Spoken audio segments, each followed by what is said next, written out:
그날을 예비하고 준비하는 교회의 메인 텍스트가 바로 계시록입니다.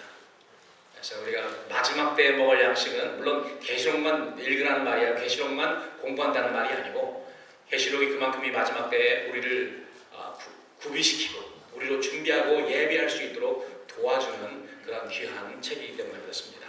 요한계시록은 우리가 잘 아는 대로 요한, 세례 요한이 아니고 사도 요한입니다. 예수님의 제자였던 사도 요한이 반모섬으로 예수 그리스도의 말씀과 그 증거 때문에 유배돼서 그 황량한 그 반모섬에서, 지금 그 그리스와 터키 사이에 있는 그 섬입니다.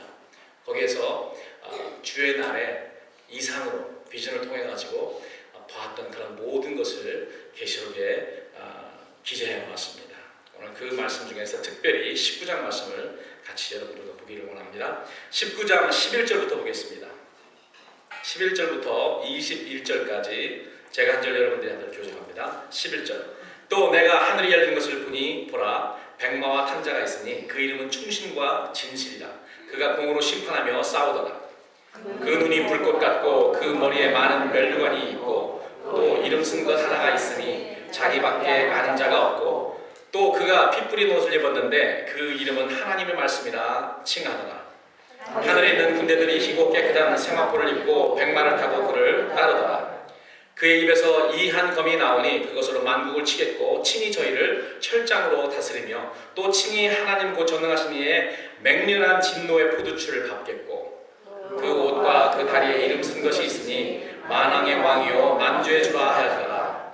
또 내가 보니 한 천사가 해에 서서 공중에 나는 모든 새를 향하여 큰 음성으로 외쳐 가로되 와서 하나님의 큰 잔치에 모여 왕들의 고기와 장군들의 고기와 장사들의 고기와 말들과 그 탕자들의 고기와 자유한 자들이나 종들이나 우롱대소하고 모든 자의 고기를 먹으라 하더라. 또 내가 보매 그 짐승과 땅의 짐승 임금들과 그 군대들이 모여 그 말탄 자와 그의 군대로 더불어 전쟁을 일으키다가 짐승이 잡히고 그 앞에서 이적을 행하는 거짓 선지자도 함께 잡혔으니 이는 짐승의 표를 받고 그의 우상에게 경배하는 자들을 이적으로 미혹하던 자.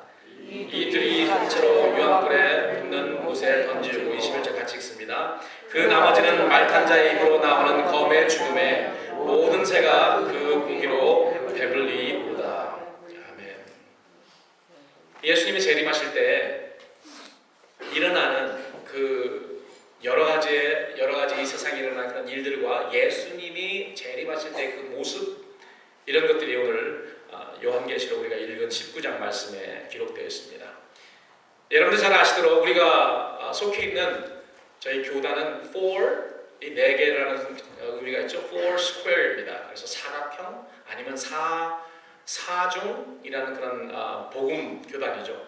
4 square 교단은 4 square Gospel Church라고 해서 사중 복음을 가르치는, 특별히 예수님의 4가지 사역에 그 초점을 맞추고 있는 그러한 doctrine을 가지고 있습니다. 예수님은 첫 번째로 구원자시요, 두 번째로는 치유자시고, 세 번째로는 성령으로 세례를 주는 분이시고, 네 번째는 곧 오실 임금, 곧 오실 왕이라는 거죠. 그 예수님의 사중 사역을 우리가 복음으로 만들어서 그렇게 전하고 있습니다. 그것이 바로 포스쿨 교단의 사중복음입니다. 그래서 우리는 3주 전에 마태복음 19장의 부자 청년과의 예수님과의 대화를 통해서 구원자이신 예수님께서 어떻게 사람들에게, 그 부자 청년뿐만 아니고 제자들과 우리들에게 어떻게 하나님 나라에 들어가고 영생을 얻는지 가르쳐 줍니다. 영생을 얻는 것은 우리의 어떤 노력으로 되는 것이 아니고요, 우리가 어떤 가진 거로 되는 것도 아니고, 우리가 누구를 구제했다고 되는 것도 아닙니다.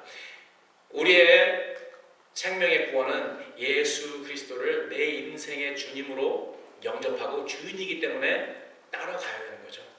어디든 예수님을 따라가는 그런 사람이 구원을 받는 것입니다. 어디든, 그게 죽음이든 사망의 음침한 골짜기든 기쁜 곳이든 슬픈 곳이든 예수님이 가신 그 길, 예수님 따라서 발자취를 쫓아가는 그런 사람들이 진짜 신앙인이요, 그리고 구원을 얻는 그런 사람들입니다. 2주 전에는 마태복음 15장에 가나안 여인의 믿음을 보시고 그 딸을 우리 주님께서 치유해 주셨습니다. 우리 예수님은 치유의 하나님이세요. 예수님은 치유자시다. 우리의 영혼의 병만 고치시는 것이 아니고 우리의 정신적인 그러한 질환이나 아니면은 우리의 육적인 그러한 질환 그리고 그 다음에 그 연약한 그런 부분들을 우리 주님께서 만져주시고, 그래서 오늘 예배를 통해서 우리가 그러한 니드가 있는 그러한 필요성이 있는 분들은 마음을 열고 주님이 주시는 그러한 말씀과 주님이 주시는 그러한 은혜와 주님의 만져주심을 경험하는 그런 이 시간이 되기를 원합니다. 자, 세 번째까지 지난주에 했는데 이제 오늘은 네 번째로서 마지막이 뭐죠? 구원자, 치유자, 성령 세례자, 그 다음에 마지막 네 번째는요? 고도실 왕, 고도실 임금으로서의 예수님입니다. 그래서 오늘 네 번째로 예수님은 곧 오실 soon coming king, 곧 오실 임금이라는 복된 소식에 대해서 여러분들과 함께 공부하기를 원합니다. 그런데 여러분, 예수님이 곧 오실 왕이라는 이 소식은 세상 모든 사람에게 복된 소식은 아닙니다. 누구에게 복된 소식이냐면은 예수님을 내 상황과 내 그러한 어떠한 그런 시츄에이션에 상관없이 내가 고난을 받든 환난을 받든 나의 죽음이 거기에 걸려있든 예수님을 끝까지 쫓아가는 사람들에게, 인내하면서 그 쫓아가는 생활을 하는 사람에게 복된 소식이죠. 예수님이 오신다는 것. 그러나 이 세상에서 이 세상에 빠져서 뭐 예수님의 재림이든 예수님이든 상관이 없이 그런 사람들에게는 절대로 예수님이 오신다는 그 소식이 복된 소식이 아니고 오히려 뭐냐면 화로다. 계시록이 나옵니다. 이 세상에 이 땅에 속한 자들, 예수님을 평생 거부하고 살던 그런 사람들에게는 화가 미친다. 이렇게 계시록은 이야기하고 있습니다. 끝까지 어떤 상황, 어떤 고난과 어떤 환난 속에서도 예수님에 대한 자기 믿음이 흔들리지 않고 진실하고 신실하게 자기 십자가를 지고 주님을 쫓는 자에게는 이 예수님이 오신다는 말, 예수님이 곧 오실 왕이시라는 그런 말이 복된 소식이지만 그렇지 못한 세상 사람들에게는 심판을 의미하기 때문에 예수님이 곧 오실 왕이라는 그러한 것이 복된 소식이 그들에게는 안 되는 것입니다. 오늘 우리가 읽은 본문은 예수님께서 사도 요한에게 자기가 어떻게 다시 이 세상에 돌아오실 것인지 그 비전을 통해서 상징적으로 보여주신 것입니다. 사랑하는 성도 여러분, 우리 주님 예수님은 곧 오십니다. 크게 아멘하셔도 돼요. 이거 내 말이 아니고 성경에서 그렇게 나왔습니다. 우리 주님이 성경에서 그렇게 말합니다. 내가 속히 오리라. 내가 속히 오리라. 다시 오시는 예수님은 옛날 그 초라한 모습으로 오시지 않습니다. 예수님은 이 세상에 2000년 전에 초림하실 때 어디서 태어나셨습니까? 말구유에 누웠습니다. 마국간에서 말구유에서 태어나셨어요. 말구에서 태어난 건 아니고 태어나서 말구에 뉘어진 거죠. 이렇게 초라한 모습으로, 가장 초라한 모습으로 이 땅에 오셨어요. 하나님의 아들이신데, 하나님이신데 그 본체가. 그런데도 초림 때는 너무너무 초라한 모습으로, 구약의 선지자들이 말했던 그 모습으로 오지 않고 너무 초라한 모습으로 오셨어요. 그렇기 때문에 사람들이 이 사람이 진짜 그리스도인가? 이 사람이 진짜 다윗의 자손인가? 이렇게 의심하도록 만들었던 겁니다. 사람들만 보는 것이 아니고요, 예수님을 보라, 세상 죄를 지고 가시는 어린 양이다라고 증거했던 세례 요한도 나중에는 question, are you the Messiah? 당신이 그러시듯입니까? 아니면 우리가 앞으로 오실 그리스도를 기다려야 됩니까?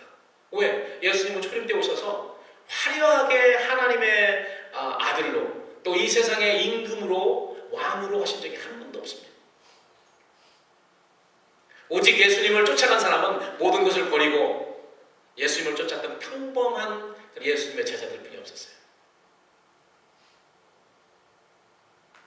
그러나 다시 오시는 예수님은 영광과 능력으로 오시고 철저한 서로 모든 원수를 심판하시고 격파할 것이다. 오늘 본문은 그렇게 이야기를 합니다. 오늘 본문을 보니까 중요한 몇 가지 부분이 있습니다. 어떻게 예수님께서 오시나. 다니엘서를 보면은 예수님이 인자 같으신 분, 예수님이 누가복음을 읽으면은 인자, 자기를 해서 그 인자다라고, 사람의 아들이다라고 이야기했는데, 여러분 다니엘서를 공부하면 그 인자 같은 이가 하늘에서 구름을 타고 하나님 앞에 옵니다. 와서 거기에서 하나님께 권세를 받는 그러한 모습이 다니엘은 그런 이상을 보았습니다. 그래서 예수님은 지금 초라하게 오시고 영광스럽게 오신다고 다니엘이든 에스겔이든 에레미야든 다 이렇게 예언을 했지만은 초림은 가려주셨기 때문에요. 예수님이 초라한 모습으로 오셨습니다. 예수님은 집안채도 없으신 분이셨어요. 그렇잖아요. 그래서 어떤 제자가 나는 어디까지 예수님이 가는 대로 나는 쫓아가겠습니다. 예수님이 그 마음을 압니다. 왜 쫓아가는지. 그렇기 때문에 뭐라고 말하냐면은 인자는 머리 들 곳이 없다. 무슨 말인가 하면 나는 홈레스라는 거죠. 난 집안채도 없는 그런 사람인데 네가 정말 모든 것을 버리고 나를 쫓을 수 있느냐? 또 그렇게 말하니까 또 그 사람도 떠났죠. 그러나 다시 오시는 예수님은 그러한 초림 때의 그 모습으로 오시지 않았습니다. 그 이 세상의 모든 사람들이 부인할 수 없는 하나님의 아들로, 그리고 이 우주를 다스리시는 그러한 왕으로 이렇게 오시는 것입니다. 11절과 13절을 보면은 계시록 저자인 사도 요한이 그 이상을 통해서, 비전을 통해서 한 장면을 봅니다. 또 내가 하늘이 열린 것을 보니 보라 백마와 탄자가 있으니 그 이름은 충신과 진실이다. 그가 공으로 심판하며 싸우더라. 예수님이 첫 번째 2000년 전에 첫 번째 이 땅에 오셨을 때는 아무도 심판하지 않으시고 아무도 심판하지 않으시고 아무도 정죄하지 않으셨습니다. 그러나 두 번째 올 때는 그렇지 않습니다. 이 세상의 모든 예수님을 끝까지 거부하는 그러한 사람들을 심판하십니다. 아주 이제 앞으로 오시는 재림 예수는 그리스도인들에게 준비된, 그리고 예수님을 평생 쫓던 그러한 그리스도인들에게는 아주 아름답고 귀한 그런 복된 소식이지만 이 세상에 사는, 이 세상에 속해 있는 그런 사람들에게는 완전히 화입니다. 예수님의 모습, 하늘문이 열리고 거기서 오는 예수님의 모습을 사도 요한은 첫 번째로 백마를 타고 있는 예수님의 모습을 보았죠. 백마는 승리의 말입니다. 승리의 말로서 전쟁에서 이긴 개선 장군들이 전쟁에서 다 이기고 포획물을 다 가지고 이제 들어올 때, 입성할 때 백마를 타고 옵니다. 이 백마는 승리를 의미하고 있기 때문에 예수님께서도 이 입성하실 때 다시 이 땅에 오실 때 백마를 타고 온다는 거죠. 진짜 백마가 백마인지 아니면 상징적인 백마인지 하여튼 예수님께서 오실 때는 영광의 모습으로, 귀한 모습으로 이 세상에 오신다는 것입니다. 계시록에 이 백마라는 말이 3번 등장을 합니다. 계시록 6장 2절, 19장 11절, 그리고 19장 14절입니다. 예수님이 등장, 그 흰말의 예수님이 타신 그거는 계시록 19장 11절에 나오죠. 계시록에 3번 등장하는 이 백마는 다 승리적인 의미를 가지고 있습니다. 재림 주로 오시는 예수님은 모든 원사를 타파하시고 승리의 왕이시며 모든 원수들을 심판하시는 심판의 주로 오십니다. 그리고 이기십니다. 예수님은 오셔서 모든 예수님을 공격하고 대적하는 그런 모든 영적인 존재, 그리고 육체적인 그런 존재, 사람들이건 천사든 타락한 천사든 예수님께서 심판을 하십니다. 그리고 그 이름은 뭐라고요? 2가지입니다. 그 이름은 충신과 진실이다. 충성됐다는 거죠. 충신이라는 그 사역과 그 충신이라는 단어는 예수님의 사역과 연관되어 있습니다. 그리고 진실이란 그 이름은 예수님의 약속과 연관되죠. 예수님께서 내가 다시 오겠다. 너희를 고아와 같이 버려두지 않고 다시 오시겠다고 이렇게 약속하셨기 때문에 예수님은 다시 오시는 것입니다. 그리고 충신이라는 말은 하나님께서 예수 그리스도에게 맡기신 그 모든 일을 충성된 증인으로서, 충성된 종으로서 다 이루셨기 때문에 하나님이 그에게, 예수님에게 주신 타이틀이에요. 너는 충신이다. 그리고 너는 진실이다. 왜? 예수님이 이 땅에 계실 때 진실된 말씀만 하셨거든요. 하나님의 말씀, 진실된 말만 하셨기 때문에 우리 주님이 가지고 있는 그런 이름이 충신, 충성, 충성된 증인, 그리고 진실입니다. 진리라는 말이죠. 예수님이 이 땅에 계실 때 나는 길이요 생명이요 진리다. 진리이십니다. 진실이세요.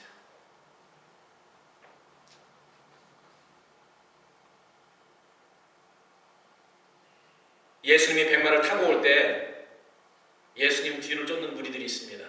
이 사람들도 다 백마를 타고 있습니다. 몇 명인지는 정확하게 모릅니다.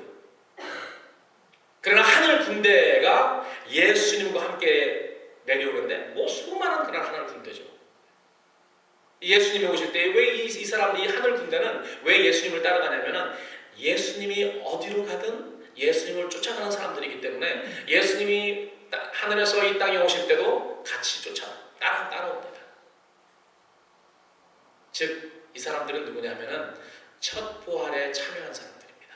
첫 부활에 참여한 사람들이 예수님과 함께 군대를 이루어서 예수님 오실 때 그 첫 부활에 참여한 사람들이 와서 예수님과 함께 이 세상에 속한 모든 것을 다스리시고 심판하신다는 것입니다. 세 번째로 보면은 예수님이 어떤 모습으로 이 땅에 오시냐, 이 세상의 마지막 전쟁 때 오시는 거죠. 이 땅에 오세요. 이 세상 마지막 전쟁은 사탄의 사주를 받아서 하나님을 끝까지 거부하는 인간 문명의 최신식 무기로 무장된 적그리스도 연합군대와 하늘에 오시는 예수님과 또 천군들과의 싸움입니다. 예수님과 천군이 한 팀이고요.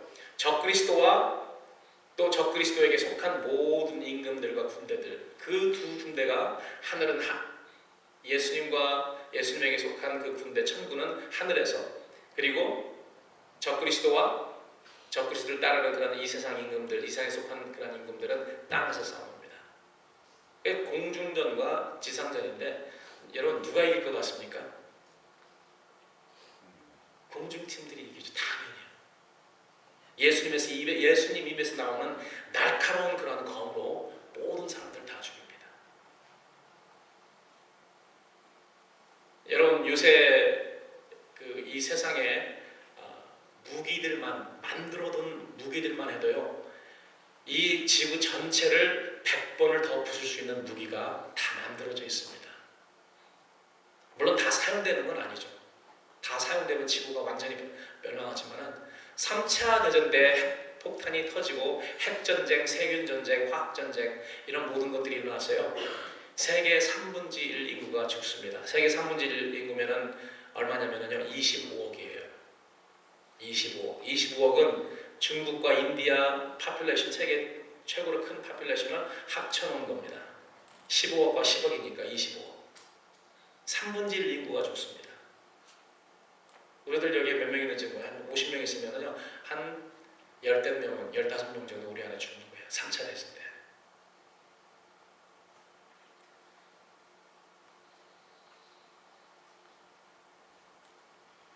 그런데 마지막 때의 그 싸움, 마지막 때 싸움과 3차 대전은 동일한 전쟁이 아닙니다. 3차 전쟁은 누구와 누구의 싸움이냐면은 국가와 국가 간의 싸움이에요. 그러나 아마게돈 전쟁이라고 알려진 이 전쟁은 사람들끼리 싸우는 게 아니에요. 하늘 군대와 적그리스도의 군대가 싸우는 것이 아마게돈 전쟁입니다. 많은 학자들이 아마게돈 전쟁, 3차 대전이 일어날 것 같으면 아마게돈 전쟁 하는데 그건 전혀 성경을 몰라서 그렇게 말하는 것입니다. 아니에요. 3차 대전이 아마게돈 전쟁이 아니고 아마게돈 전쟁은 이 세대 제일 마지막 때 예수님 재림할 때 예수님에게 속한 그 군대와 천군과 이 땅에 속한 적그리스도의 군대가 싸우는 거예요. 일방적으로 이 땅에 있는 적그리스도 군대가 얻어 터지죠. 완전히 처참하게 깨지죠. 그래서 적그리스도 짐승이라고 불리는 적그리스도가 체포되고, 그리고 선지자, 모든 사람들을 속이고 유혹하던 그 선지자도 잡혀가지고 이제는 불못에 던집니다. 우리 주님이 재림하실 때 오는 그러한 모습이 또 나와 있죠. 여기에 보니까 그 눈이 불꽃 같고, 눈이 불꽃 같다는 말은 무엇일까요? 모든 것을 다 꿰뚫어 보신다는 거죠. 심판하시는 주님은 모든 인포메이션을 다 가지고 있다는 거예요. 요즘은 컴퓨터에 저장돼가지고 모든 인포메이션을 컴퓨터까지 갈 필요도 없죠. 요즘은 전화기에도 있으니까. 그것처럼 다 인포메이션을, 세상 사람들의 인포를 가지고 있는 것도 있지만은 또 우리 주님의 날카로운 그러한 눈으로서 이 사람들을 심판하실 수 있는 모든 정보, 꿰뚫어 보는 그러한 능력이 있으신 거죠.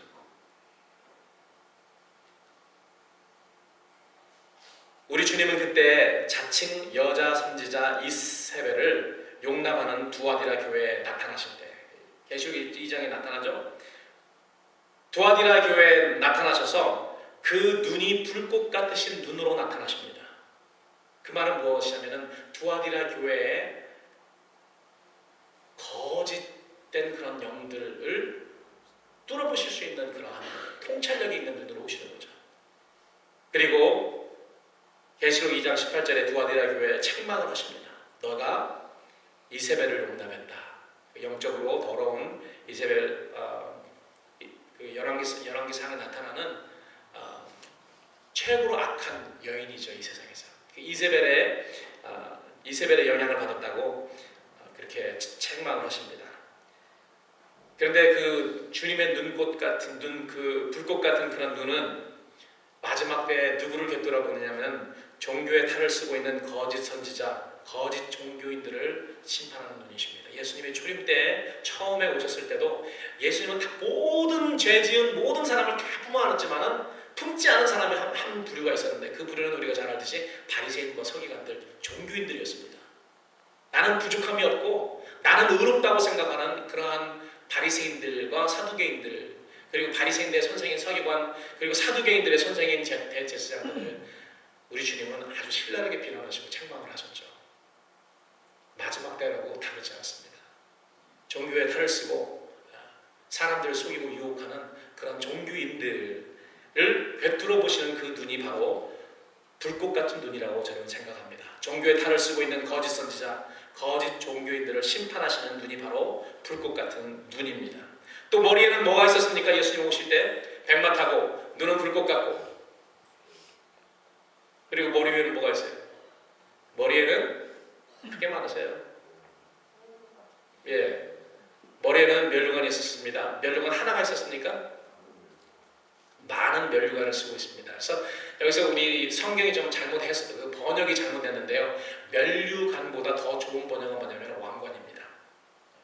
그 그리거로 보면은 승리의 면류관과 임금의 상징인 왕관이 달라요. 하나는 스테파노스라는 거고 그 승리관입니다. 그리고 다에디마라고 하는 그 여기 나오는 면류관은 승리의 면류관이 아니고 왕의 상징으로 왕이 사용하는, 왕이 쓰는 그런 왕관인 것입니다. 그래서 예수님이 많은 왕관을 쓰셨다는 것이 무슨 의미일까요? 예수님은 그냥 왕이 아니고 만왕의 왕이신데, 만왕의 왕. 오늘 우리가 만왕의 왕, 만주의 주라는 그런 설교 제목으로 여러분들과 함께 공부하고 있지만, 예수님께서 많은 왕관을 머리에 쓰신 것은 만왕의 왕이시고 만주의 주시기 때문에 그렇다는 거죠. 예수님을 끝까지 쫓아 믿음의 경주에서 승리하는 그리스도인들은 그 사람들도 면류관이 있는데 그들의 면류관은 왕관이 아닙니다. 승리했다라는 승리의 면류관이죠. 여섯 번째로 또 이름 쓴 것이 하나가 있으니 자기밖에 아는 자가 없고 했습니다. 예수님의 우리가 알지 못하는 그런 이름이 있습니다. 여러분, 하나님의 이름은 뭐죠? 하나님의 고유 이름. 무슨 하나님이라고 우리가 합니까? 여호와 하나님, 야훼 하나님, 여호와. 이건 하나님의 이름이시잖아요. 고유 이름이라고, 여호와는. 그것처럼 예수님도 예수님 고유의 그러한 이름이 있습니다. 아무도 모르고 자기만 알아요. 여러분들 하늘나라에 가시면 여러분들도 새 이름을 우리 하나님께서 주십니다. 저는 이 육기돈이라는 그러한 이름이 있지만은 이런 이름은 그냥 이 땅에 살 때 하고, 내가 가면 하나님께서 내가 어떻게 살았는지 나에게 딱 정확하게 나를 표현할 수 있는 그런 이름을 우리 주님께서 주실 것이에요. 왜? 아이가 태어나면 누가 이름을 지어줍니까? 부모가 이름을 지어주잖아요. 자신이 이름 짓습니까? 부모가 이름을 지어준다고요. 할아버지가 이름을 지어주시든지 부모가 이름을 지어주지, 내가 태어나서 내가 나한테 이름을 지어줬다는 사람은 없을 거예요. 물론 나중에 이름을 체인지하는 사람은 거기에 속하지 않지만, 그렇기 때문에 우리가 부활하여서 하나님의 아들로, 하나님의 자녀로 태어나잖아요. 그러면 하나님께서 우리에게 주실 새 이름이 있습니다. 우리는 지금 그 이름을 알지 못하죠. 예수님도 새 이름을 받으셨는데 아직 우리가 알지 못합니다. 그러나 그날 우리가 알 수 있습니다. 또 중요한 사실 한 가지는 13절에 보니까 또 그가 피 뿌린 옷을 입었는데, 피 뿌려진 옷을 겉옷을 입었다고 하는데요. 영어 번역이나 원어에는 피에 푹 잠긴 겉옷을 입었다. 그냥 피가 뿌려진 것이 아니고 어떻게 했다고요? 그 하얀 로브가 다 완전히 피에 완전히 그냥 침수됐습니다. 여기 보니까 밥티소라는 완전히 침례라는 우리가 영어로 baptism 하잖아요. 그 말이 여기에 적용되어 있어요. 뿌린 것이 아닙니다. 물에 완전히 잠긴 것처럼 피에 잠겼다가 뽑아놨으니까 그 옷 색깔이 어떻겠어요? 완전히 빨갛죠, 피가. 이 피는 누구의 피인 줄 아십니까? 평생 하나님께서 기회를 주셨지만 평생 예수님을 나의 주, 나의 구원주로 거부한 그런 사람들을 하나님께서 예수님으로 하여금 심판케 해서 흘려진 그런 피입니다. 그 핏자국이 그냥 다 완전히 튀어가지고 완전히 그 피 담근 저기 항아리에 침례됐다가 빠져나온 것처럼 그렇게 피가 예수님의 옷에 묻어 있습니다. 그리고 피를 상징하는 진노의 포도주 틀을 밟았다고 합니다. 여러분, 포도주를 옛날 유대인들 그 팔레스타인 당시에 지금도 그렇게 하지만은 이렇게 그 큰 항아리에 사람이 들어갈 수 있는 곳이죠. 거기에 포도를 왕창 담고요. 두세 명이 들어가서 막 밟습니다. 밟으면은 아래에 구멍이 막 나 있는데 그 구멍으로 줄줄줄줄 포도주가 나오는 거예요. 그래서 그 포도주 틀이 그렇습니다. 포도주를 가서 완전히 밟아서 그 피가 다 그 포도주의 즙이 피죠, 사실은요. 다 그럽니다. 상징적으로 하면. 그런 예수님이 이 땅에 마지막에 오셔서 얼마나 많은 그런 심판, 시비어하게. 여기 보니까 맹렬한 진노의 포도주 틀을 밟는다. 얼만큼 그 우리 주님이 가지고 오시는 그 심판이 맹렬한지 계시록의 것을 잘 기억하고 있는 것입니다.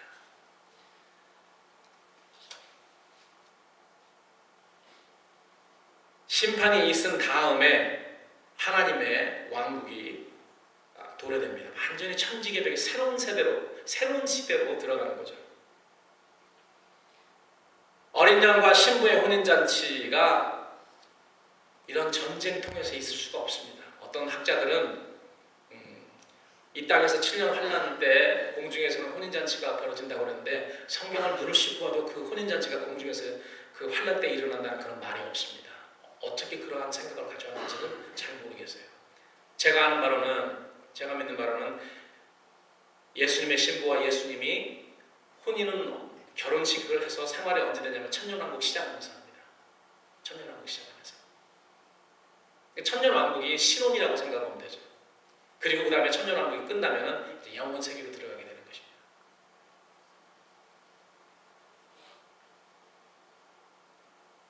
그렇기 때문에 우리 원수는 예수님의 어린 양 예수님의 신부인 교회를 사사건건 끈질기게 괴롭혀왔고 유혹해왔고 또 예수님의 신부인 교회 그리스도인들을 영적으로 겁탈하려고 호시탐탐 노렸습니다. 그렇기 때문에 그 원수를 예수님께서 오셔서 철저하게 심판하시지 않은 다음에 혼인잔치에 들어갈 수가 없죠. 그 원수를 먼저 철저하게 심판하신 후에야 신혼잔치가 벌어지고 천년왕국으로 들어가고 새 시대로 들어가게 되는 것입니다. 두 번째 중요한 것은 보면은 첫 번째로 예수님이 오시는 그런 모습에 대해서 여러분들에게 말씀드렸습니다. 예수님은 오실 때에 승리의 상징인 백마를 타고 오시고요. 두 번째로 곧 오실 왕 예수님은 백마를 탄 천군과 함께 오신다는 사실입니다. 예수님이 오실 때 홀로 오지 않습니다. 천군 천사를 동행해서 오시는데 우리가 천사는 잘 알지만 천군에 대해서는 잘 알지 못합니다. 본문 14절에 나오는 백마를 타고 예수님을 따르는 하늘나라의 천군은 계시록 6장 1, 2절에 나온 백마를 타는 그런 사람과 동일한 그런 사람들입니다. 물론 학자들마다 거기에 그 이견이 있죠. 어떤 사람은 6장에 나오는 하얀 말 탄 사람을 적그리스도의 등장이라고 이야기를 합니다. 그런데 계시록을 보면은 하얀 색깔은 한 번도 부정적으로 쓰여진 적이 없어요. 그렇기 때문에 적그리스도가 자기의 진심을 가리고 거짓된 모습으로 하얀 모습으로 나왔다 그러는데 그건 사람이 좀 자기 마음대로 그냥 해석해 놓은 것 같아요. 내추럴한 자연적인 해석은 뭐냐면은 계시록에 나와 있는 1장부터 22장까지 나와 있는 하얀색, 흰색 뭐 옷이든지 흰 말이든지 하얀색은 다 의의 상징으로 사용됐다는 거죠. 왜 6장 1절에만 다르게 사용됐겠습니까? 그래서 백마를 타고 온 그러한 예수님과 쫓아온 그런 사람들입니다. 그리고 요한계시록 14장에 보면 어린 양이 가시는 어느 곳이든지 따라다니는 그런 사람들이 있습니다. 첫 열매, 첫 부활에 참여하는 그런 사람들이에요.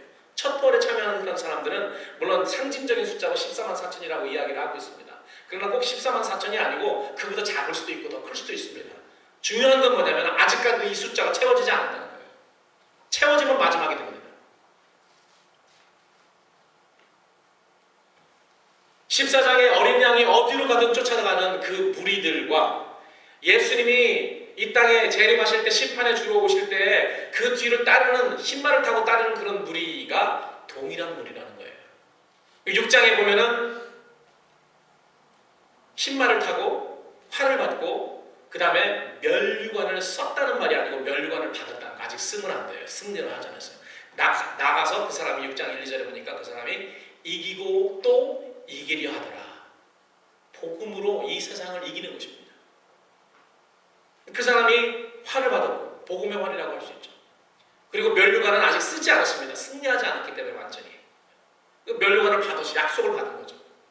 그렇게 해서 예수님이 제자들에게 명령하신 그 초대교회 시대부터 마지막 시대 때까지 그런 역사가 벌어진 거예요. 물론 거기에 뭐 붉은 말과 청황색 말과 이 말은 무슨 말이냐면은 계속해서 예수님 때부터 예수님 재림 그 사이에 그러한 천재지변들이 일어나고 전쟁이 일어나고 끊임없이 그런 일들이 죽음과 질병과 그런 일들이 함께 벌어지면서 또 흰말 탄 복음도 함께 끝까지 재림 때까지 이어질 것을 말하고 있는 것입니다.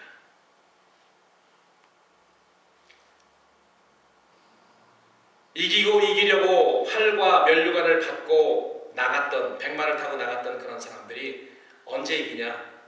언제 이기십니까? 예수님과 함께 이 땅에 있는 모든 악한 무리들을 제거할 때 승리하는 것입니다.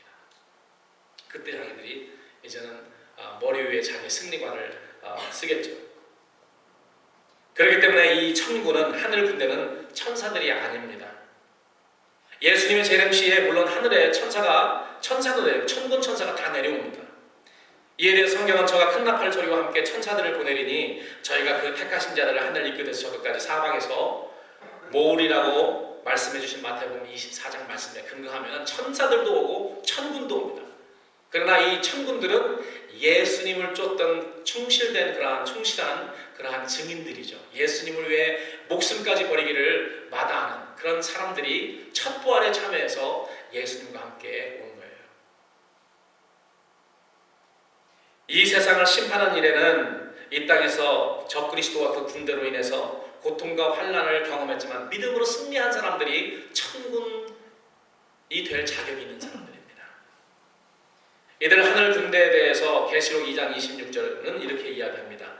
이기는 자들과 끝까지 내일을 지키는 그들에게는 만국을 다스리는 권세를 주리니 그들이 철장을 가지고 저희들을 다스려 질그릇 깨뜨리는 것 같이 하리라. 예수님이 하실 그런 일들을 그 이기는 자들에게 적용을 했습니다. 예수님과 한 팀이기 때문에 이게 가능한 거죠. 예수님이 이길 때, 예수님이 철장 권세로 이길 때 그 따르는 무리들은 그 철장 권세로 이 모든 악한 무리들을 이길 수 있는 것입니다. 아마게돈에서 적그리스도 군대와 싸울 자들에게 대해서 오늘 17장 계시록 17장 14절은 이렇게 이야기합니다. 어떤 사람이 예수님의 그 군대에 포함되어서 적그리스도 군대와 싸우는가?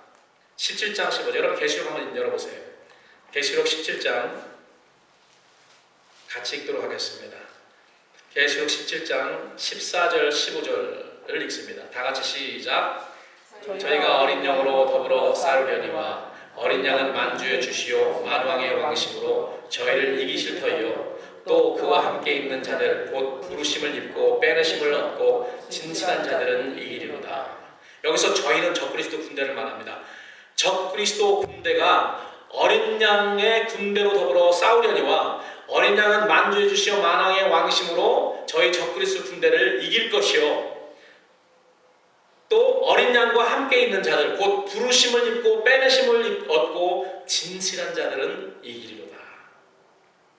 여러분 잘 보세요. 이 세 가지 여기 requirement가 나왔습니다. 어떤 사람들이 그 예수님의 군대에 포함될 수 있는 자격이 있는가? 세 가지 자격을 말하고 있습니다. 첫 번째는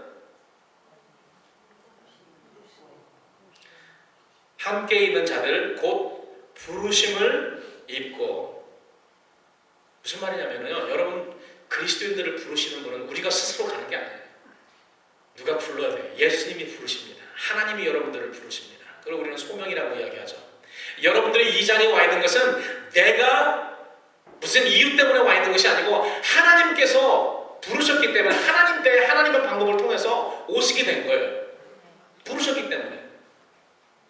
나는 무슨 어떤 상황 때문에 내가 예수 믿게 됐다. 그렇지 않아요.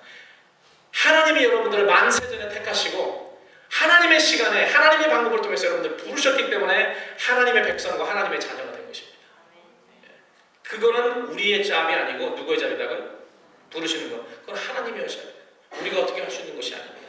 그래서 곧 부르심을 입고, 이거는 하나님 마음대로 하나님 뜻입니다. 빼내심을 얻고, 이건 누가 하는 거예요? 누가 거기서 우리를 세상에서 빼냅니까? 우리가 스스로 빼내는 것이 아니에요. 우리를 하나님께서 빼어내시는 것입니다. 이스라엘 백성들이 애굽에서 종살이 할 때 스스로 나온 것이 아니에요. 하나님의 종 모세를 보내셔서 하나님이 모세에게 권능의 손을 주셔서 이스라엘 백성들이 광야로 나왔잖아요. 하나님이 사람들을 거기서 이 세상에서 빼내는 것입니다. 그런데 세 번째로 보시기 바랍니다. 빼내심을 얻고 진실한 자들은 이긴다. 이 진실은 누구에 관한 것입니까? 하나님이 우리로 하여금 진실하게 만들어 주십니까? 아니, 이거는 우리예요. 우리가 충신, 진실, 이것은 우리의 몫입니다. 우리가 진실해야 되고요. 우리가 충성스러워야 된다는 것입니다. 그런 사람, 하나님이 물론 부르셨고 하나님이 택하셔서 빼내심을 주셨지만은 우리들의 몫은 진실되고 충성된 것이에요. 그런 사람들이 이 군대에 합당한 사람들이라는 것입니다. 그리고 이 군대가 아직 다 채워지지 않았대요. 우리에게 소망이 있죠. 이 군대에 포함될 수 있는.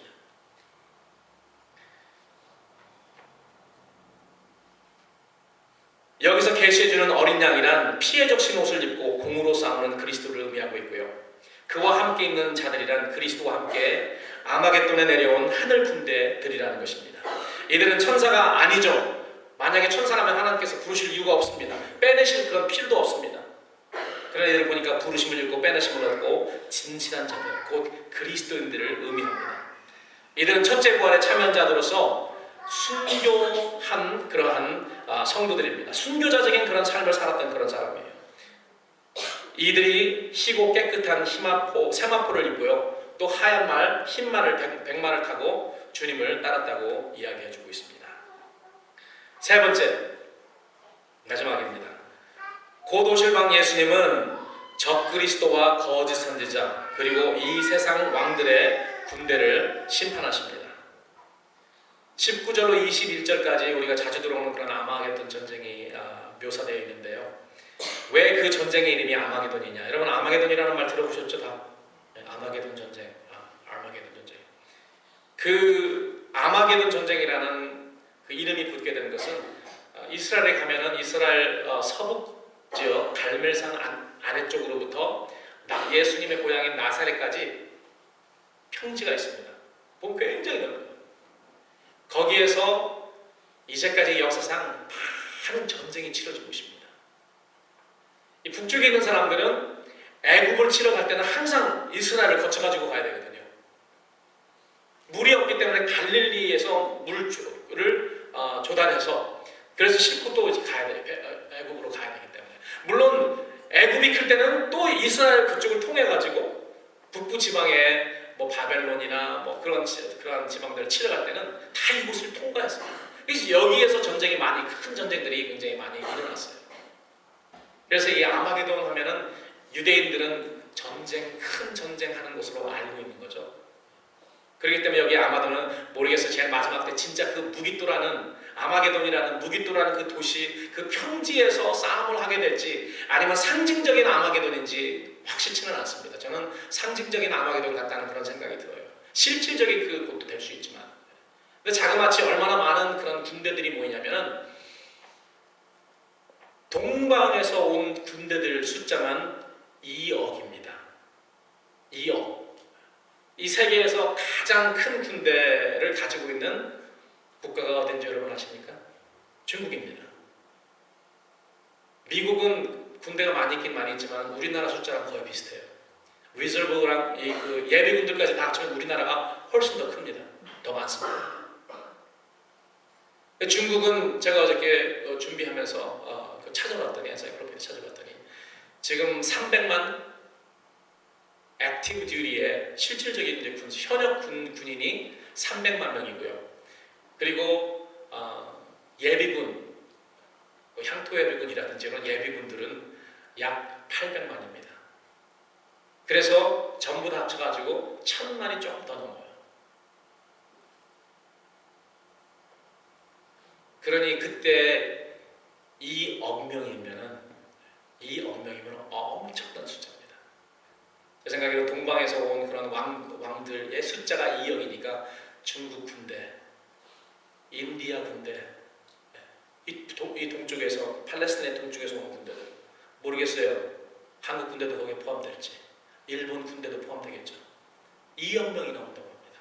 물론 거기에서 아프리카에서 올라온 사람도 있고 또 유럽에서 온 사람들도 있으니까 다 그리고 물 건너서 미국도 참여하겠죠. 마지막 때. 그래서 그 무기또라는 그러한 전쟁터, 유명한 전쟁터에서 한판 전쟁이 벌어집니다. 그런데 뭐 전쟁이 시작도 되기 전에 끝납니다. 왜? 예수님은 만왕의 왕이심으로 저희를 이기실 것이요.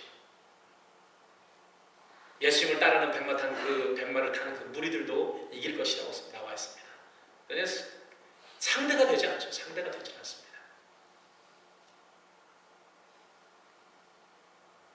이제까지 이 세상의 모든 전쟁은 사람들끼리의 전쟁이었습니다. 그렇지만 이 아마게돈, 이 세상의 제일 마지막에 있을 마지막 전쟁은 사람들 간의 전쟁이 아니고 예수님을 거부하던 적그리스도와 그 군대 그리고 하늘 군대의 싸움인 것입니다. 그래서 보면 계시록과 또 다니엘서를 보면은 적그리스도가 사탄이 이렇게 10뿔이 있습니다. 10뿔은 왕을 이야기한다. 국가를 이야기하죠. 요즘 여러분 G8이라는 말 들어보십니까? G8, Great 8. 그래서 서방 8대 강국 해가지고 G8라고 합니다. 그럼 모임을 매년 해요. 그 사람들은요. 거기에 포함된 국가가 미국, 캐나다, 영국, 프랑스, 이탈리, 일본, 그리고 독일, 그리고 러시아까지입니다. 이번에 그 러시아가 크림반도를 침입해가지고 이 8강에서 쫓아내자는 그런 말들이 있었죠. 이 8개 국가입니다. 거기에 앞으로 전쟁에 많은 군사들을 보낼 수 있는 인도와 인디아 군대와 중국 군대, 이 두 나라는 거대한 국가잖아요. 그렇기 때문에 지금은 다른 이 서방 국가보다 잘 살지 못할지 모르지만 곧 인디아나 중국은 다른 이런 서방 국가들보다 훨씬 더 강력한 그런 군대와 그런 경제력을 가지고 있습니다. 경제력만 따지면 지금 중국이 2등이죠. 군사력도 지금 중국과 미국이 지금 미국이 훨씬 많지만 지금 막 따라가려고 해요. 군비를 1년에 18% 9%씩 올립니다. 증가합니다.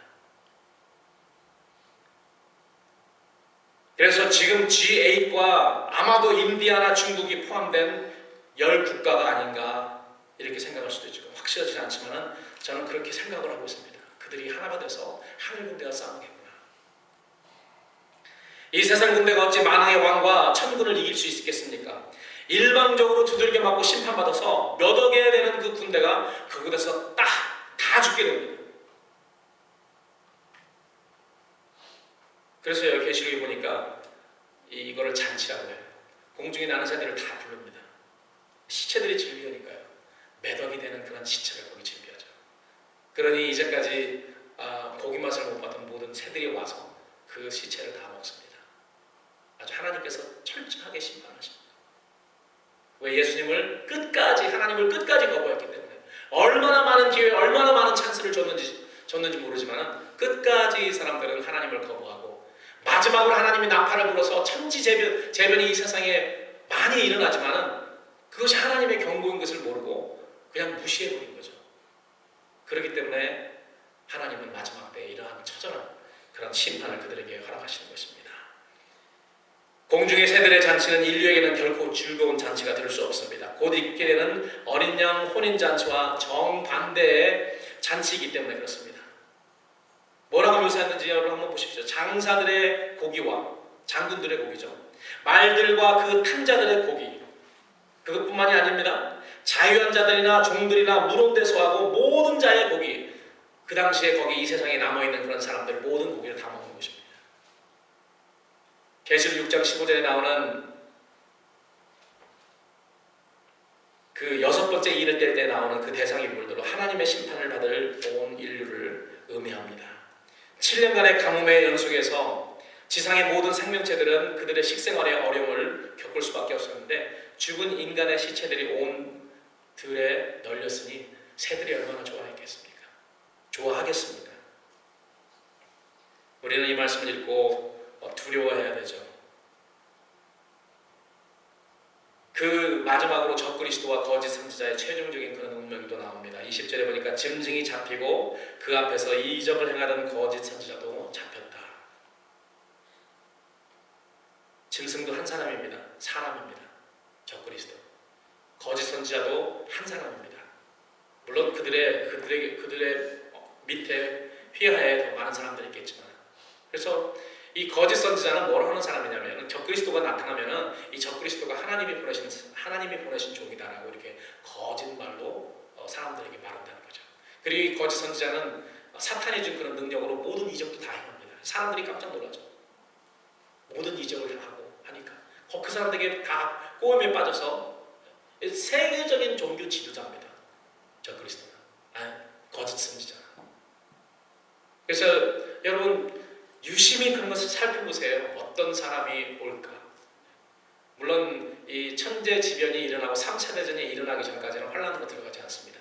3차 대전이 시작하면서 환란으로 들어가는 거예요. 계시록 공부할 때 여러분들 더 자세히 이야기하겠지만 여러분 그 정도는 우리가 알아둬야 됩니다. 그리고 예수님께서 오셔서 하늘 군대와 함께 이 땅을 치시는 그 모습이 바로 7 나팔 재앙이 아니고 7 대접 심판 재앙입니다. 여러분 그때까지 이 땅에 계시면 안 돼요. 우리가 나팔 불 때까지는 있을 수 있습니다. 나팔은 경고하는 것입니다. 회개하는 경고입니다. 많은 사람들이 나팔 경고를 통해서 구원받습니다. 그러나 7번째 마지막 나팔이 딱 불린 다음에 이 세상에 남아있으면요, 여러분 다 하나님 몰라라 생활하는 그런 사람들뿐이 안 됩니다. 하나님의 진노의 그 대접 재앙을 붓기 때문에 그렇죠. 결론의 말씀 맺겠습니다. 사랑하는 성도 여러분, 우리는 그렇기 때문에 깨어 있어야 됩니다. 주님 오실 날이 얼마 남지 않았습니다. 깨어서 이 시대를 분별하고 신부의 간장을 해야 됩니다. 그렇지 않으면 우리는 종교가 주는 음행의 잔에 취하게 되어서 음녀의 영향권 아래에 있게 되며 그런 생활을 하는 자들에게 주님이 도적같이 오시게 된다는 것입니다. 여러분 우리가 깨어 있읍시다. 영적으로 깨어서 기도하고 영적으로 그날을 소망하며 기대하고. 여러분 우리 마음에 지금 오시면 안 되는데 라고 하면은 여러분 지금 신앙이 잘못되어 있는 것입니다. 그런 마음이 있습니다. 진짜로 구원받은 사람, 진짜로 주님을 위해서 핍박받고 환난받는 사람, 진짜로 주님을 위해 사는 사람들은 우리 주님이 오시는 걸 주여 속히 오시옵소서, 이렇게 우리는 고백해야 되는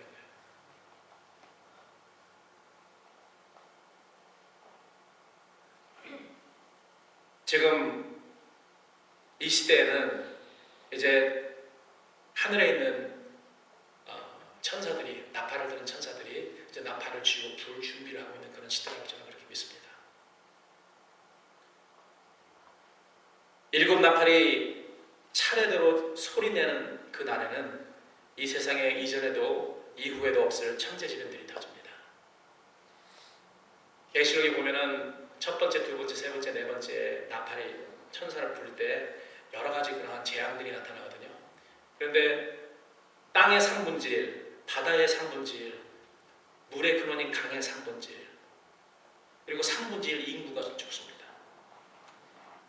그리고 보니까 물에 뭐가 떨어져서요. 사람들이 그 물을 먹으면 다 죽습니다. 저 생각할 때 물론 핵지진으로 인한 핵 방사능에 노출된 그런 물일 수도 있지만은 세균 전쟁, 화학 전쟁을 통해서 물이 다 오염돼서 그 물을 먹으면 죽습니다.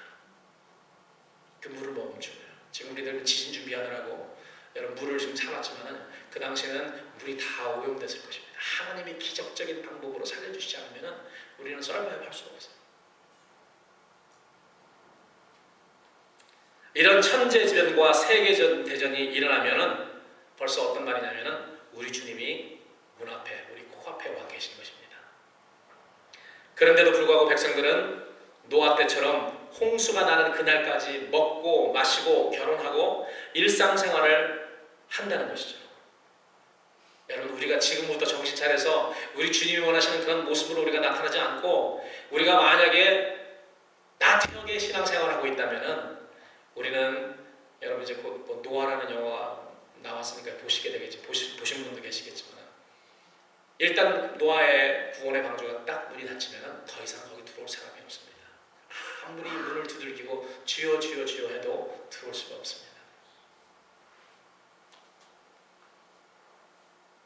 일단 방주의 문이 닫히면 더 이상 구원의 은총이 없는 것 같이 여러분 그때도 그렇습니다.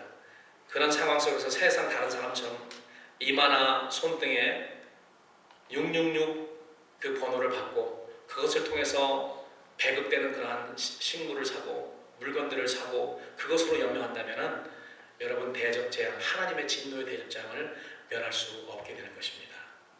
노아 이후로 이제까지 수천 년을 기다리셨던 하나님은 더 이상 그의 인자하심이나 인내하심이 하나도 섞이지 않은 대접재앙을 그런 사람들에게 붓는 것입니다. 사실 그 재앙은 사람들의 몫이 아니에요. 적그리스도와 거짓 선지자의 몫인데요. 하나님을 따르지 않고 그들을 따르기 때문에 할 수 없이 하나님께서 붓는 거예요.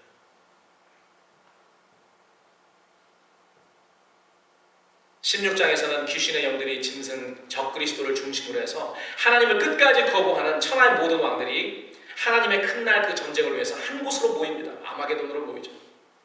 그리고 19장에 오늘 읽은 그 본문을 보니까 어린 양 예수님께서 이 아마겟돈으로 진격하여서 천군 천사와 함께 적그리스도의 군대를 무찌르는 그러한 모습이 보입니다.